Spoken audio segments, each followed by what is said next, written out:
I'm Linda Wood Small. I'm a licensed clinical social worker, and at Pathways, I supervise an integrated group of social workers, spiritual care, bereavement, and volunteers. And then I'm also the bereavement supervisor for two of our offices, the one in Oakland and the one in San Francisco.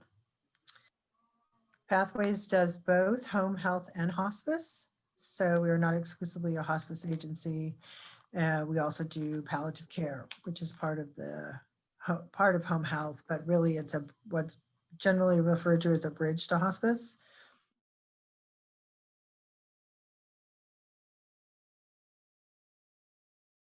It's a nonprofit, so there's not a lot of home health and hospice agencies that are nonprofits. It's getting fewer and fewer. The agency was started over 42 years ago by a woman, and well, really a couple of some hospital, Stanford Hospital, and the CEO is or was the woman who was the CEO for most of those years was a veteran. So we have a very strong veterans program. And the nonprofit arm allows us to have this very, very robust bereavement program that doesn't really exist in any other agency that I know of in this area. So we have a foundation and a foundation board who raises money to support this very robust bereavement program. And that bereavement program offers services to both Pathways patients or the family of Pathways patients who have passed on, and also any person in the community who's had a death.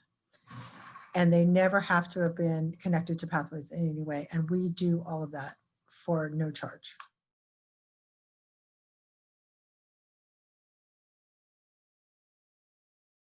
Typical summer workshops. So we have a program that actually starts in June, goes all the way to this following August. So we ask for a longer commitment, generally from students. So that's something people need to know up front. We start around the middle of June. We onboard people. So there's a crossover between those who are leaving and those who are coming, because our clients are seen for 13 months. They can be seen for 13 months post the date of death. So we will be handing cases off from one cohort to the other as some are leaving and some are coming. So if you are the group that is on your way out, but still remaining for the summer, we ask that you offer some summer workshops. So we don't do groups during the summer, we do workshops. We do memorial services. We do a celebration of light, as well as afternoons of remembrance, which is in the spring. We do Path to the Holidays, seminar on how to get through the holidays. Those are all for the trainees to participate in and oftentimes lead. They offer phone support, so every person who has passed away, their family gets a bereavement call. They participate in what's called interdisciplinary group, which is when every 2 weeks the entire team comes to the table. Nurses, case managers, social workers, chaplains, and the bereavement trainees, depending on what team they're assigned to, and they go through all of the cases that are current and also the cases of those who've passed away. So they lead those IG groups for the bereavement portion. Then we also have our children's program called Heartful Memories, where we go into people's homes and we do pre-bereavement art projects with children who are going to experience a loss, and also do support groups.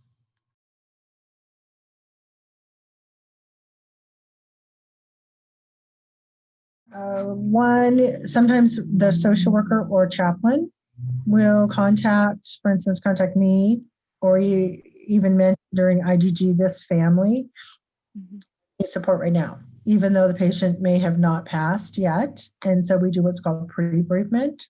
So we or the patient has passed and the social worker will say, this family needs a call right now. So the nurses and social workers and chaplains generally do call the family after death. That's normal. But if they're extremely distressed, they'll ask the bereavement department to step in very quickly. Otherwise, they get a list of calls to make from the bereavement IDG, and they'll be calling on a routine basis. So every family might get a call 2 weeks after death or 4 weeks after death. And so they sort of have a running list of calls to make. And oftentimes from those calls, they get clients.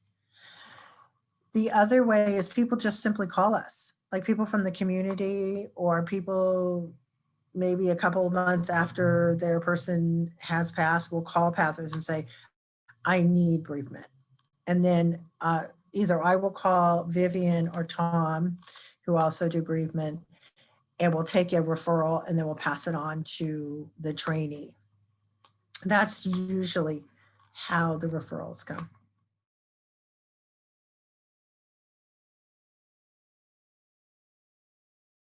Caseload runs around either 8 clients and a group. So the group counts for 2 hours a week, or around 10 clients. Now, we will let people carry more than 10 in the sense that there's a rolling calculation. So if you have 10 clients, it's unlikely that all those 10 clients will come every week. There'll be cancellations and so forth. So you might have 1 or more or 2 more in your hours or a compilation of hours as well as your supervision. So it's generally though around 10 for actual direct practice. Then there's always, the IDG meetings, any kind of trainings, the notes, client advocacy, the research, that's on top of that. But that's just direct client hours.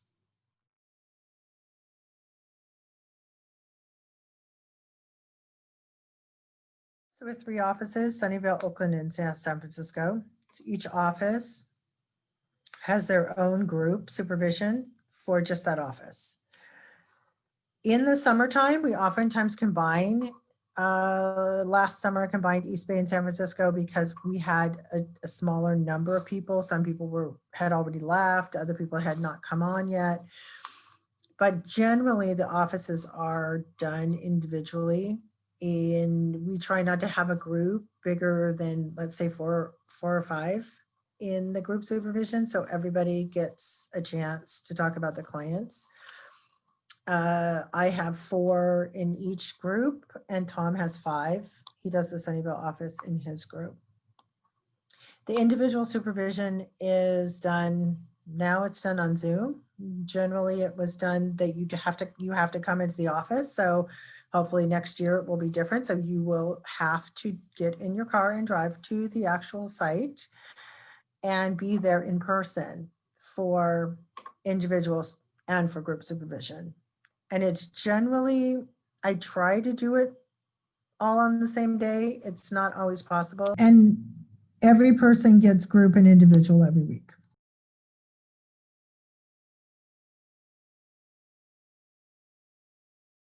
As I said before, we try to do the training starting in June. This last year we didn't because of Zoom. But basically you get 4 full days of training. Those trainings, everybody, if you come to Pathways, you're a volunteer. So there's no pay. And so you have to go through volunteer training, just like any volunteer. You're in the volunteer database. You have to have a medical, you have to have all your medical stuff done, get your forms done, get your TB test, all of that. We pay for it all, for everything. In the training, so you're going to go through 1 day of volunteer training. Normally our volunteers go through 2 full days of training, but we condense it down into 1. And that volunteer training really tells you a lot about our agency, which is the different programs we provide, how social work works, how spiritual care works, what our veteran program looks like, what we normally offer as far as patient support. and volunteer stuff, some of our policies, that type of thing. So you start with that. That's a one-day training. You learn how to log into the program that we use, which is called Better Impact. That's where you put your volunteer, your therapy hours into for us to get credit. And just all that technical stuff. You know, we work on getting your voicemail, email, that type of thing. Then we have a training on risk management. So we do CPS, APS, suicide, domestic violence.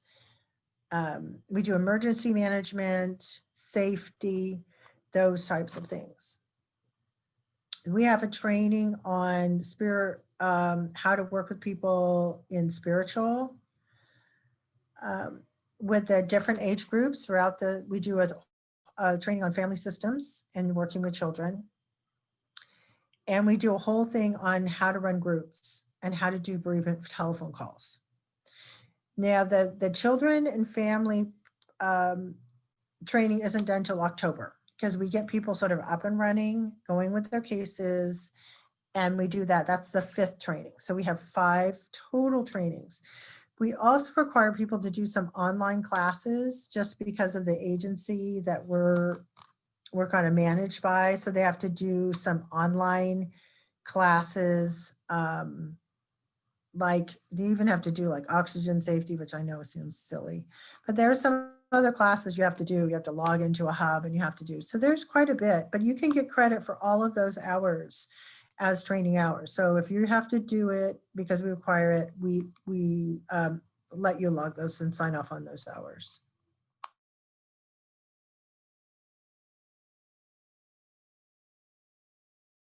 Question we ask people is, have you had a personal loss, or have you ever experience with hospice? So that's, for us, that's number one. It does seem to make a difference if people have experience some kind of loss or trauma. It doesn't necessarily have to be loss, but we found that people that come in here who have not experienced any type of loss, it's pretty much of a stretch. The other thing is you have to be really well organized, because you have to manage a lot of components. You know, getting your getting to IDG, getting through the bereavement plan of care for the patient. There's a lot of different aspects of what you're doing that aren't just like, okay, the patient comes to the clinic, I do my treatment plan, I got my notes, next one's scheduled at 11. There's a lot of components here at this agency. So people have to be very self-motivated. So we let people work very autonomously. There's not a lot of like breathing down your neck or hand holding. We'll support you if you need it, but we say, look, we expect you to operate like you would if you're in practice. This is the time for you to set yourself up and to be in charge of making sure that intake form is done and making sure that the consent is done and sending that out to the client and keeping your file. I'm not going to be like, looking at every single thing and saying, oh, you didn't do this, you didn't do that. I mean, every once in a while we sort of go over what needs, the components you need to have completed at this time. But the encouragement here is for people to work in a very mature and self-directed way. So people need to feel like they have the ability to do that. They have to be really flexible. And then my little saying is you have to be able to guide and abide.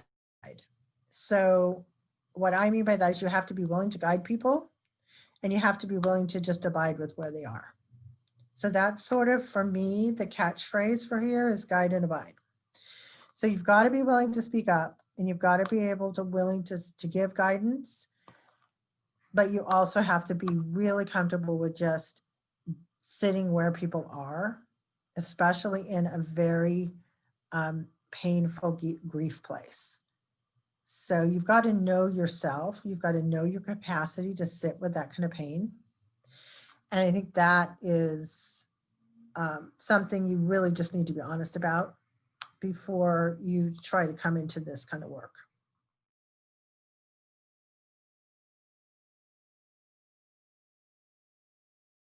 It's a different with COVID. So this year, there's a lot of extra challenges. I'll talk about the normal challenges, but we understand that there's a lot of more challenges right now that we're all having with the whole Zoom and not being able to see each other. But the biggest challenge is working with the older adult population. So having interns or trainees come in who have never worked with the geriatric population. It's very much its own genre. It's very much about a different life view. There's all the political, social, cultural elements to that age group, as well as their own individual cultures and life experiences. You've got somebody who has a lot more life experience than you. You can agree or disagree with that. It's just the truth. You have someone who may not be as comfortable with a younger person telling them about their life or, directing them. You have to be willing to overcome that challenge and to really educate yourself about what life looks like for someone at that age. And I love, this has been a really good topic for this year. We've talked a lot about what it means to be an older adult, what kind of challenges that presents, what kind of challenges it presents to be married to somebody, to be sick yourself and married to a spouse who's got health issues as well. How does one person help another person when they're both infirmed? And the challenges of Medicare, the challenges of paying medical bills, of being on a fixed income. So it's a whole different world that you enter into, and you need to really want to do that. So I think that's the biggest obstacle that people face. It can be scary. It can feel like you're going into a different era. And it can feel sort of like, really, you're kidding? Different values. How am I careful about the fact that, I feel very liberated in this area, but my client is very, very uncomfortable with certain types of language, with ideas around certain types of lifestyles. You have to be very sensitive and willing to be sensitive with that. And I think that is the biggest challenge.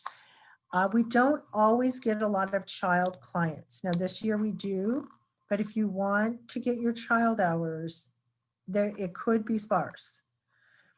So we don't get a lot of sometimes family counseling and child hours. Well, we get some, but we don't always get a lot. So that's another obstacle. And then just the simplicity of presence. People want to get in there and they just want to, I want to get in there and just really muck around and really see a change come in this person's life. And you have to be very comfortable with just sitting in simple presence with people and just being a witness to what they're going through. And that can be quite difficult. You might do 10, this is a long-term counseling. Again, you also have to want to see somebody for a year. This is something where you might sit and they might be weeping for the first 12 sessions and you don't feel like you're getting anywhere. So you have to be comfortable with just the simple practice with people. And we don't do treatment plans. We talk about treatment plans. We have goals and we have structure, but we're not a traditional, I'm going to write up a 5-step treatment plan and I'm going to diagnose. We avoid diagnosing a lot of times because we're talking about grief, but we also end up going into childhood trauma. We go into domestic violence. Oftentimes we have patients that somebody committed suicide, they were murdered, they were tragically killed in a drunk driving accident. I mean, we have some really, really hard cases. We have, everything that you can imagine, but we're not a mental health clinic. We are a grief counseling program. And we are coming from that place. And we're not here to tell people, I think you're bipolar. I mean, we might do that.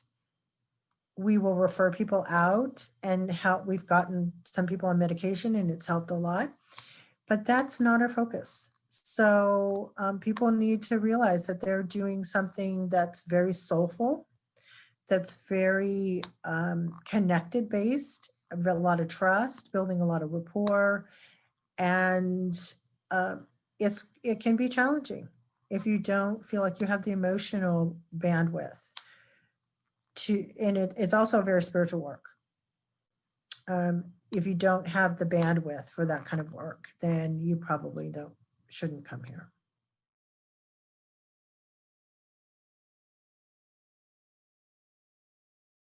So the breadth of experience at Pathways is very attractive. So you can talk to other people who've come here, but the truth is, as I just mentioned, the variety of clients and cases and the things that are uncovered is pretty broad. You really get the full scope, and you never know what's going to happen at any session. So it's always a surprise. You're sitting on the edge of your seat. The candidacy for here is very competitive. We always have way, way, way more candidates than we can possibly take. So, it is a competitive process. If people want to come here, they need to don't sit on it. Once the opportunity comes and you can bring forth your resume or whatever, get an interview. You need to do it if this is what you want to do, because it's just always been that way, because we have such an intact program. We do a variety of treatment options. So we do we look at all the different ways that people can be treated, and we throw it all out there. So you're going to get exposed, whether you choose to use different treatment options or not. You're going to get exposed to a lot of different things, whether it's body work, parts work, visualization, CBT, dialectical behavioral therapy, family systems. We're going to talk about it. So you're going to probably dip your toe in a lot of different things, but you might not spend a concentrated amount of time in any of them. So if you have a specialty and you want to go in that direction, then get a placement that has that specialty. Advantage here is you get to try out a lot of different things and see what works for you. And I think that's really the gift. And you have supervisors here who have tons of years of experience, who've been in the field for 30 years or whatever. Maybe not even just with therapy, but in field work in all different kinds of backgrounds. So I think there's a lot of depth that you can gain from being in a placement like this.